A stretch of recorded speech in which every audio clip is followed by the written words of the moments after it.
पिछले वीडियो में हम लोग ने 1 से लेकर 15 तक का सारे प्रश्नों का उत्तर बहुत ही डीपली में दिया था, फुल एक्सप्लेनेशन के साथ। ठीक है, तो अब 16 प्रश्न देखते हैं। 16 नंबर प्रश्न क्या कहता है, इफ फंक्शन MS एक्सेल 2016 में किस श्रेणी से संबंधित है ना। तो सबसे पहले समझते हैं इफ फंक्शन किस मेनू में होता है। ठीक है, तो इफ फंक्शन होता है इसमें, तो यहाँ पे फार्मूला मेनू देखिए, MS एक्सेल का फाइल हम ओपन करके रख चुके हैं और यहाँ पे आप देख सकते हैं इफ फार्मूला में यहाँ पर है, वो भी लॉजिकल में है। किस में है? लॉजिकल में। तो यहाँ पे देख सकते हैं इफ, है ना। इसको जूम करके हम आपको दिखा दे रहे हैं, देखिए। तो इसका सही आंसर क्या होगा? सही आंसर होगा लॉजिकल।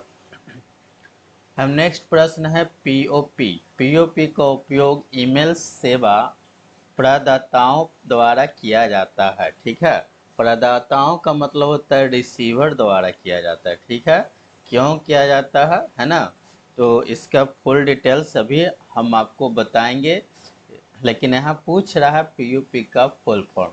ठीक है, तो POP का फुल फॉर्म होता है पोस्ट ऑफिस प्रोटोकॉल। ठीक है, तो प्रोटोकॉल शब्द का मतलब होता है ए सेट ऑफ रूल। ठीक है, यानी कि देखिए, समझिए ध्यान से, POP जो है, ठीक है ना, ईमेल भेजने और रिसीव करने का नियम है। ठीक है, तो इसके बारे में थोड़ा हम डिटेल्स देखते हैं। इसके लिए आप इस चीज़ को समझेंगे, इस फिगर को। लेकिन इस फिगर को समझने से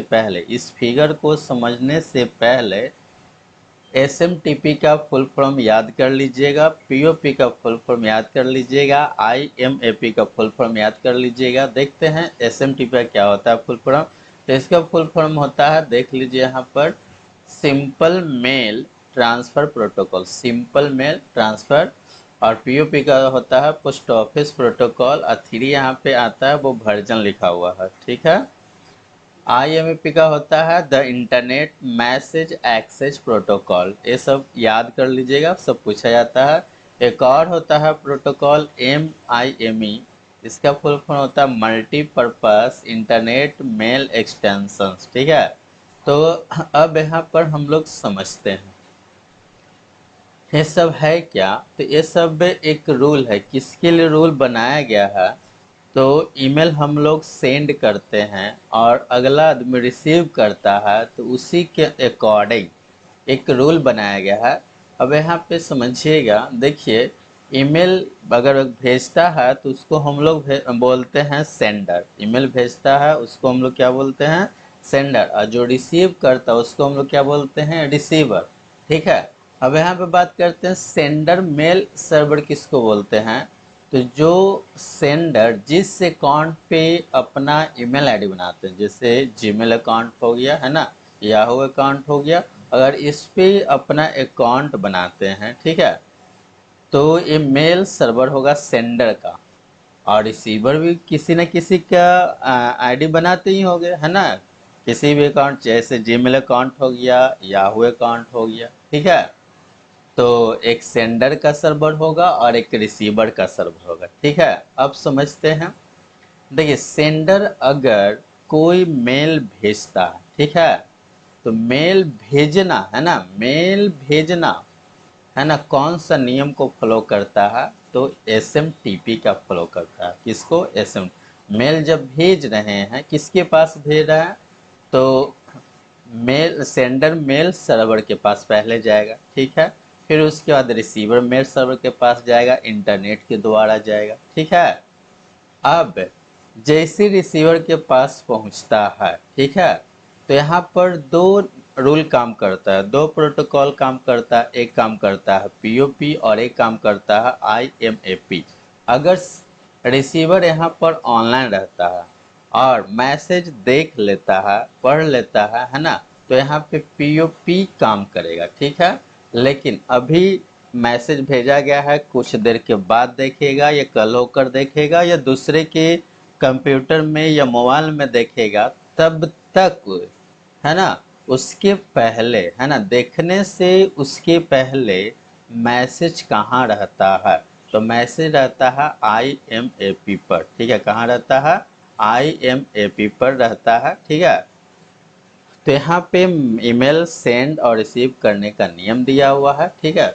अगर कोई सेंडर चाहता है कि हम कोई फाइल रिसीवर को पास भेजे, जैसे फोटो हो गया, डॉक्यूमेंट हो गया, वही सारा कुछ भेजे, तो उसके लिए एक और प्रोटोकॉल काम करता है, उसका नाम है MIME, ठीक है, मल्टीपर्पस इंटरनेट मेल एक्सटेंशन। ये एक्सटेंशन है, इसमें कोई भी चीज़ इंसर्ट कर सकते हैं, ठीक है।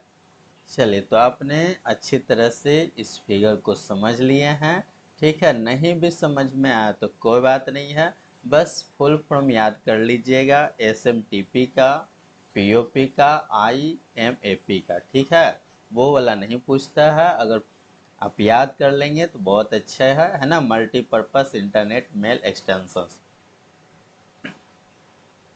चलिए नेक्स्ट प्रश्न की ओर चलते हैं। निम्नलिखित में से कौन सा एक इनपुट डिवाइस है? तो इसका करेक्ट आंसर है कीबोर्ड। इनपुट डिवाइस उसको बोलते हैं जिससे डेटा कंप्यूटर में जाता है, ठीक है। जिस डिवाइस से डेटा कंप्यूटर में जाता है उस डिवाइस को इनपुट डिवाइस कहते हैं, ठीक है। और जिस डिवाइस से डेटा कंप्यूटर से बाहर निकलता है, ठीक है, उसको हम लोग बोलते हैं आउटपुट डिवाइस। तो यहाँ पे आप देखिए, कीबोर्ड से डेटा कंप्यूटर में जाता है, कीबोर्ड से कोई भी चीज़ हम लोग लिखते हैं, ठीक है, और वो डेटा कंप्यूटर में जाता है। लेकिन प्रिंटर से देखिएगा डॉक्यूमेंट प्रिंट होकर बाहर निकलता है। CRT कोई भी चीज़ लिखते हैं तो दिखाने का काम करते हैं, यानी बाहर निकलने का काम करता है। यहाँ पे प्लॉटर जो होता है फ्लैक्स मशीन की तरह होता है, ठीक है। तो इससे भी प्रिंटिंग का काम होता है। तो यहाँ पर आप समझ सकते हैं कि ये सब जो है कैसा डिवाइस है, आउटपुट डिवाइस है ना। ये भी आउटपुट डिवाइस है ना। और ये भी क्या है, आउटपुट डिवाइस है। लेकिन ये जो डिवाइस है इनपुट डिवाइस है। तो सही आंसर क्या होगा, एकदम ए होगा, ठीक है। चलिए 19 नंबर। हेमंत किसी वायर नेटवर्क से, है ना, वायर्ड मतलब तार वाला नेटवर्क से कनेक्ट होने की कोशिश कर रहा है, और यदि वह मैन्युअल रूप से IP एड्रेस फीड करना चाहता है। IP एड्रेस आपको पढ़ाए थे क्लास A क्लास B, है ना। तो वो IP एड्रेस डालना चाहता है, तो उसे विंडोज XP में निम्नलिखित में से किस विकल्प का चयन करेंगे? तो इसका सही आंसर है कंट्रोल पैनल में जाएंगे, नेटवर्क कनेक्शन में जाएंगे। तो ये ऑप्शन जो है विंडोज XP में रहता था, लेकिन इसके बाद वाला वर्जन विंडोज 7 हो गया, विंडोज 8, 8.1, विंडोज 10, 11, इसमें थोड़ा सा चेंजिंग हुआ है। इसके लिए आपको कंट्रोल पैनल में जाना पड़ेगा। कंट्रोल पैनल हम सर्च कर लेते हैं। उसके बाद एक ऑप्शन है, यहाँ पे देख सकते हैं नेटवर्क एंड शेयरिंग सेंटर। तो यहाँ पर आएंगे, अगर आपको न्यू कनेक्शन ऐड करना है तो यहाँ से कर लेंगे, ठीक है। लेकिन यहाँ विंडोज XP से पूछा गया है, विंडोज XP। तो यहाँ पर आप छाटने की भी कोशिश करेंगे, जैसे आप पढ़ रहे हैं विंडोज 10, ठीक है, और यहाँ प्रश्न विंडोज XP से, तो आप छाटने की भी कोशिश कर सकते हैं। ऑप्शन को छाट दीजिए, जो बच जाएगा वो होगा आंसर। तो देखिए माई कंप्यूटर पर राइट क्लिक करेंगे, तो माई कंप्यूटर वाला यहाँ पर देखिए कहीं ना कहीं होगा, ठीक है। चलिए नहीं है तो यहाँ पर हम जो है पर्सनलाइज में जाते हैं, थीम्स में जाते हैं, उसके बाद डेस्कटॉप आइकॉन सेटिंग, उसके बाद कंप्यूटर। माई कंप्यूटर को कंप्यूटर दिस PC कहा जाता है। देखिए यहाँ पे दिस PC आ गया है। अब इस पर देखिए राइट क्लिक करेंगे और प्रॉपर्टीज में जाएंगे। तो बताइए यहाँ से नेटवर्क का कनेक्शन होगा, नहीं होगा। अब उसके बाद माई नेटवर्क पैलेस पे राइट क्लिक करेंगे और प्रॉपर्टीज में जाएंगे। तो माई नेटवर्क पैलेस कहाँ रहता है ना। तो माई नेटवर्क पैलेस कहाँ रहता है, तो इसके लिए फिर से हम लोग जाएंगे पर्सनलाइज में, उसके बाद थीम्स में जाएंगे, फिर उसके बाद डेस्कटॉप आइकॉन सेटिंग्स में जाएंगे, फिर यहाँ देखिए नेटवर्क है, अप्लाई कर देंगे, ओके कर देंगे। अब उसके बाद यहाँ पे देखिए राइट क्लिक करेंगे, प्रॉपर्टीज में जाएंगे। माय नेटवर्क को नेटवर्क कहा जाता है, तो यही है, सेम तो है ना। तो यहाँ से भी, यहाँ से कनेक्शन होगा विंडोज 10 में, लेकिन आपसे प्रश्न पूछा जा रहा है XP से, तो XP के लिए आप याद कर लीजिएगा, ठीक है। लेकिन अगर 10 से पूछा जाता तो इसका सही आंसर क्या होता, ये वाला होता, ठीक है। फिर नेक्स्ट है माई डॉक्यूमेंट पे राइट क्लिक करेंगे, फिर प्रॉपर्टीज में जाएंगे। तो माय डॉक्यूमेंट कहाँ होता है, तो माय डॉक्यूमेंट के लिए फिर से आपको जाना पड़ेगा कहाँ, तो उसके लिए दिस पीसी के अंदर जाएंगे। उसके बाद यहाँ डॉक्यूमेंट है ना। अब यहाँ तो कुछ है नहीं तो इस पे राइट क्लिक करके प्रॉपर्टीज पे जाएंगे, तो देखिए यहाँ पर ऐसा है। तो नेटवर्क है, यहाँ पर कुछ है नहीं, तो ये आंसर बिल्कुल रॉन्ग है। ठीक है, अगर 10 में पूछा जाता तो इसका सही आंसर ये होता है, XP में पूछा गया तो इसका सही आंसर ये होगा। चलिए नेक्स्ट प्रश्न 20 नंबर। MS एक्सेल 2016 में कंट्रोल प्लस माइनस दबाने पर क्या होता है, यानी कंट्रोल माइनस से क्या होता है, तो कंट्रोल माइनस से है ना, देखिएगा डिलीट का डायलॉग बॉक्स ओपन होता है, डिलीट का। तो कंट्रोल हम माइनस करके दिखा रहे हैं, जूम करके आपको दिखा रहे हैं। देखिए डिलीट, इससे क्या होता है, तो कॉलम को डिलीट कर सकते हैं, पूरे कॉलम को, पूरे डिलीट रो को कर सकते हैं, सेल को डिलीट कर सकते हैं। ठीक है, और इसका जस्ट अपोजिट एक और शॉर्टकट की है कंट्रोल प्लस। क्या है, कंट्रोल प्लस। तो कंट्रोल प्लस से क्या होता है, तो भी देख लीजिए, कंट्रोल प्लस से इंसर्ट होता है, यानी कि रो और कॉलम को या सेल को इंसर्ट करना है तो इसके लिए कंट्रोल प्लस, इसको याद रखेंगे है ना। चलिए इसको हम जूम कम कर,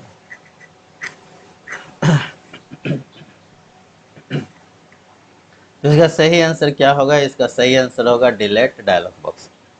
नेक्स्ट प्रश्न की ओर चलते हैं। MS ऑफिस 2016 में सेव एज का डायलॉग बॉक्स खोलने के लिए निम्नलिखित में किसका उपयोग करते हैं, तो इसका सही आंसर है F12। क्या है, F12।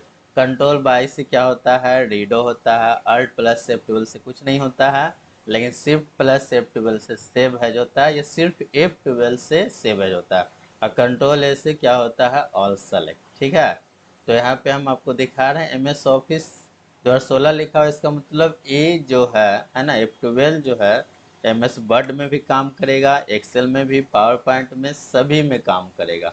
MS ऑफिस के अंतर्गत जितना भी सॉफ्टवेयर आता है सभी में काम करेगा। तो हम यहाँ पे एक्सेल देख रहे हैं, अब जैसे ही F12 करते हैं देखिएगा, चलिए MS वर्ड ओपन करते हैं, कुछ भी आप ओपन करके देखिएगा F12, देखिए यहाँ पे सेव आ चुका है। ठीक है, अब इसी तरह से एक्सेल भी करते हैं है ना, F12 करते हैं, देखिएगा यहाँ पे सेव एज आ चुका है। ठीक है, शिफ्ट के साथ भी अगर आप करते हैं F12 तो यहाँ पर सेव आ जाएगा। ठीक है, देखिए यहाँ पर, अब यहाँ पे देखिए किसी भी GPT डिस्क में अधिकतम कितने एक्टिव पार्टीशन संभव हो सकते हैं, तो इसका सही आंसर है 128। सही आंसर क्या है, 128। ठीक है, अब देखिए हार्ड डिस्क पहले कंप्यूटर में हार्ड डिस्क कंप्यूटर में पहले लगा रहता था। ठीक है, उसी हार्ड डिस्क में डाटा स्टोर होता था। तो पहले हर एक कंप्यूटर के हार्ड डिस्क को पार्टीशन किया जाता था। ठीक है, लोकल डिस्क C में, लोकल डिस्क D में, E में, F में। ठीक है, तो यहाँ पे देखिए दिस PC पर हम गए तो यहाँ पे C D है, इसी तरह से E F होता है। हार्ड डिस्क में 4 ही रहता है मैक्सिमम। ठीक है, लेकिन एकदम पुराना हार्ड डिस्क होगा तो उसमें 2 ही रहता है। ठीक है, लेकिन अब हार्ड डिस्क बहुत कम यूज होता है, अब आता है SSD। तो SSD को जब पार्टीशन करते हैं तो ऐसा मैक्सिमम हम 128 भाग में पार्टीशन कर सकते हैं, यानी कि बांट सकते हैं। ठीक है, तो याद रखिएगा पहले के जितना भी कंप्यूटर था है ना, उसमें MBR पार्टीशन होता था, MBR। ठीक है, जिसमें मैक्सिमम 4 पार्टीशन होता था और मिनिमम। ठीक है, और मिनिमम कितना, तो 1 MBR में। लेकिन इसमें GPT का पूरा नाम होता है ना, क्या होता है, तो अभी थोड़ी देर में हम आपको बताएंगे, पेशेंस रखिए। इसमें मैक्सिमम पार्टीशन 128 होता है और मिनिमम होता है 1। ठीक है, तो याद कर लीजिएगा, इसका पूरा नाम होता है गाइड पार्टीशन टेबल। ठीक है, देखिए हम कंप्यूटर पर आए, उसके बाद यहाँ पे आप देख सकते हैं मैनेज पर क्लिक करेंगे, उसके बाद डिस्क मैनेजमेंट पे क्लिक करेंगे, उसके बाद यहाँ देखिए बेसिक लिखा हुआ, इस पर राइट क्लिक करके प्रॉपर्टीज में जाएंगे, ये नया कंप्यूटर है। ठीक है, अब उसके बाद वॉल्यूम में जाएंगे और यहाँ देखिए गाइड है गाइड पार्टीशन टेबल है, गाइड पार्टीशन टेबल, यानी कि यहाँ पे जीपीटी है। क्या है? जीपीटी है। तो अब जितना भी नया लैपटॉप आता है, कंप्यूटर आता है, सब में जीपीटी ही पार्टीशन किया हुआ रहता है। पुराने कंप्यूटर में एमबीआर पार्टीशन रहता है। ठीक है, चलिए नेक्स्ट प्रश्न की ओर चलते हैं। एमएस एक्सेल में कंडीशनल फॉर्मेटिंग में क्लियर रूल के तहत निम्नलिखित में से कौन सा एक विकल्प वैध नहीं है? मतलब कि 3 गो वैध होगा और एक वैध नहीं होगा, तो इसका करेक्ट आंसर है। चलिए एक्सेल में हम लोग चलते हैं। तो आपसे भी प्रश्न पूछा जा सकता है कि कंडीशनल फॉर्मेटिंग किस मेनू में रहता है? तो इसका सही आंसर होगा होम मेनू में रहता है। ठीक है, बस ये भी प्रश्न पूछा जा सकता है क्लियर रूल्स किस ग्रुप में रहता है? तो स्टाइल्स ग्रुप में रहता है। अब उसके बाद देखिए कंडीशनल फॉर्मेटिंग में आएंगे और यहाँ क्लियर रूल्स में आप इसको देख सकते हैं 3 ऑप्शन है, इसको हम जूम करके दिखा रहे हैं। ठीक है, सेलेक्टेड सेल है, इंटायर सीट है, डिश टेबल है। ठीक है, लेकिन यहाँ पर इंटायर वर्कबुक नहीं है, तो ये आंसर सही होगा। और यहाँ पे सेलेक्टेड सेल, डिश टेबल, इंटायर सीट है, तो ये आंसर यहाँ पर इसमें मौजूद है। लेकिन इसमें प्रश्न के अनुसार आंसर ए वाला सही होगा। ठीक है, विकल्प नहीं है, ये वाला विकल्प नहीं, बाकी ये तीनों विकल्प है। विंडोज प्लस आर शॉर्टकट की से क्या होता है ना? तो विंडोज प्लस आर से रन होता है, चाहे विंडोज एक्सपी हो, 10 हो, 11 हो, है ना, कुछ भी हो, सब में रन कमांड ही ओपन होता है। देखिए हम विंडोज प्लस आर दबा रहे हैं, यहाँ पे आप देख सकते हैं, हम इसको जूम करके आपको दिखा रहे हैं, यहाँ पे रन लिखा हुआ है। ठीक है, नेक्स्ट प्रश्न है एमएस एक्सेल 2016 में ऑब्जेक्ट के संरेखण अलाइनमेंट को किस मेनू से सेट किया जाता है? देखिए यहाँ पे अलाइनमेंट शब्द आते ही बहुत सारे स्टूडेंट का माइंड में चला जाता है अलाइनमेंट तो होम में होता है, तो बहुत सारे लोग होम में टिक लगाते हैं, लेकिन इसका सही आंसर क्या है? पेज लेआउट, ना कि होम। ठीक है, चलिए क्यों? क्योंकि ऑब्जेक्ट का संरेखण पूछ रहा है, अलाइनमेंट पूछ रहा है ऑब्जेक्ट, ठीक है, ना कि टेक्स्ट का। देखिए टेक्स्ट यहाँ पर लिखा हुआ है देखिए अगर इसको लेफ्ट में करना है या राइट में करना है तो उसके लिए आप फॉर्म में जाएंगे, यहाँ पे आपको अलाइनमेंट दिख रहा है, यहाँ से सेंटर या लेफ्ट अपना इच्छानुसार कर सकते हैं। लेकिन ऑब्जेक्ट के पूछा है, यहाँ पे 2 ऑब्जेक्ट हम ले लिए हैं, 2 शेप ले लिए हैं। चलिए पहले से लिया हुआ था, हम दूसरा शेप ले लेते हैं। इस शेप लेने के लिए इंसर्ट में जाना पड़ता है, एक ये हम ले लेते हैं। ठीक है, एक और शेप अलग से ले लेते हैं, चलिए एरो वाला। अब दोनों को सेलेक्ट करेंगे शिफ्ट के साथ, दोनों सेलेक्ट हो गया। इसको सेंटर में करना तो कैसे होगा? तो उसके लिए देखिए यहाँ पर देखिए पेज लेआउट में जाएंगे, कहाँ जाएंगे? पेज लेआउट में, और यहाँ पे अलाइनमेंट का ऑप्शन देता है। देखिए आपको अगर सेंटर में करना है, मिडिल में करना है, मिडिल में कर दीजिए। देखिए दोनों मिडिल में हो चुका है।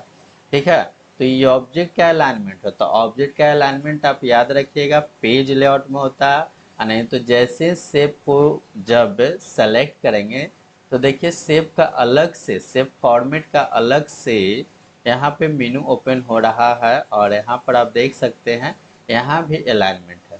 ठीक है, तो दोनों जगह होता है, लेकिन देखिए ये रहता है सेलेक्ट करने पर ही आता है ना, शेप फॉर्मेट का मेनू जो है सेलेक्ट करने पर आता है, लेकिन पेज लेआउट पहले से रहता है। तो सही आंसर आपका पेज लेआउट होगा। ठीक है, चल नेक्स्ट प्रश्न की ओर चलते हैं।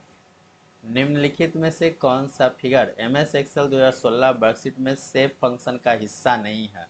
यानी कि 3 होगा, एक नहीं होगा। तो इसका सही आंसर पाई चार्ट है, नाम से ही पता चला ये चार्ट है, बाकी सब जो है यहाँ पे आप देख सकते हैं कि शेप्स है। चलिए देख लेते हैं। इसके लिए इंसर्ट में जाना होगा, शेप्स में जाना होगा। अब यहाँ पे देखिए एक पहला लाइन चार्ट था, दूसरा कॉल आउट यहाँ नीचे सबसे नीचे है ना, और तीसरा ब्लॉक एरोज था। तो ये तीनों है, लेकिन पाई चार्ट आपको नहीं दिखेगा। एक चार्ट है ना, फ्लो चार्ट है, तो फ्लो चार्ट दिखेगा, लेकिन पाई चार्ट नहीं होता।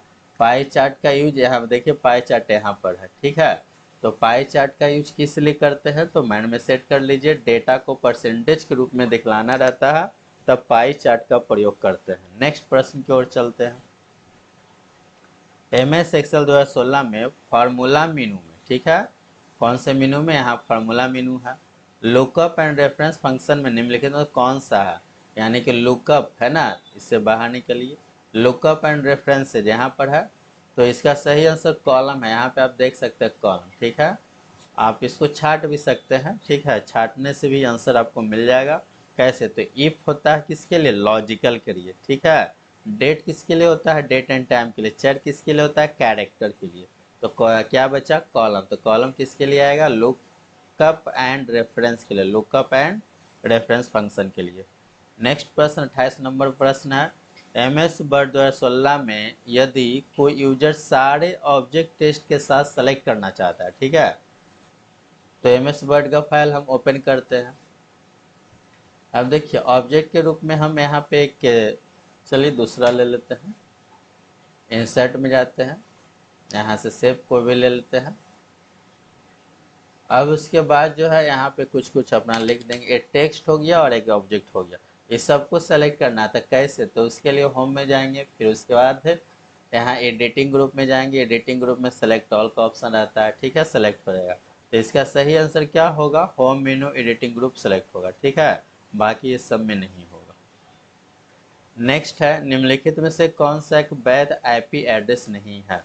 तो हम आपको पहले भी बता चुके थे पिछले क्लास में कि 0 से लेकर, है ना, 255 तक ही IP एड्रेस होता है। 0 से लेकर 255 तक IP एड्रेस होता है, ठीक है।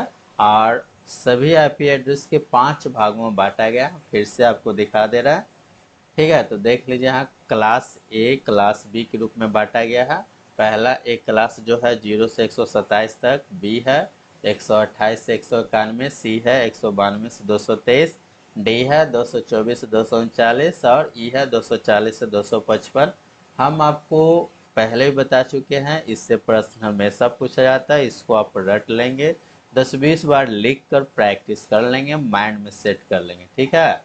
अब यहाँ पे हमने बताया 0 से 255 तक, लेकिन यहाँ पे देखिए एक सही आंसर ये वाला है, ये 255 से अधिक है, 678 है, ठीक है। तो ये IP एड्रेस नहीं हो सकता है। नेक्स्ट प्रश्न की ओर, और सबसे लास्ट, इस वीडियो का सबसे लास्ट प्रश्न है, ठीक है। MS एक्सेल में मर्ज एंड सेंटर के तहत निम्नलिखित में से कौन सा विकल्प वैध नहीं है। तो इसका आंसर होगा मर्ज कॉलम, ठीक है। मर्ज सेल रहता है, मर्ज एंड सेंटर भी रहता है, मर्ज क्रॉस भी रहता है। चलिए हम लोग देखते हैं MS एक्सेल ओपन करके। मर्ज एंड सेंटर इसमें है, होम में रहता है, ठीक है, होम में है। तो यहाँ पे देखिएगा 3 यहाँ पे दिखाई देगा, मर्ज एंड सेंटर भी है, मर्ज क्रॉस भी है, मर्ज सेल भी है, लेकिन मर्ज कॉलम नहीं है, यानी कि आंसर ये वाला सही होगा। आज का वीडियो देखने के लिए आप लोग को बहुत बहुत धन्यवाद। आप हमारे चैनल को सब्सक्राइब करें और लाइक करें और दूसरे लोगों के साथ शेयर करें, ताकि सभी लोग इस वीडियो को देखकर बेनिफिट ले सके, ठीक है। धन्यवाद।